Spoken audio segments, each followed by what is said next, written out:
පදවැලක සිය ආධ්‍යාත්මය වැපුරු ඔහු ජීවිතය හතරැස් කොටුවකින් එහාට ගෙන ගොස් නවතාවක නවකතාවක් බවට පත් කළේය. කවුරු හරි අහයි අජිත්යි ගායකයන්ගෙන් ඔයගොල්ලෝ මෙච්චර කල් කොහෙද හිටියේ? ඒ නිසා මම හිතනවා මේ කාලය මේ තමයි පිපෙන්න කාලය.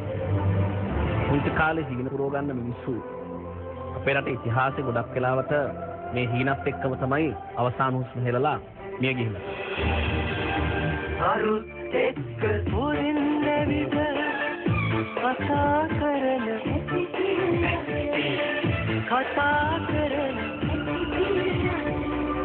වරක සිනමාව වෙනුවෙන් අර්ථප්‍රතිත්වය දැක්වූ ඔහු බොළඳ ප්‍රේමය බව අපට ඉගැන්වූ දස දහසක් මානව මානවිකාවන්ගේ ආදරයේ ආදරණීය ගුරුවරයාය. කොහොමද කැලේ පිපෙන මලක් සුවඳ විහිදුවලා ලෝකයේ ඇතුලේ විකසිත වෙන්නේ?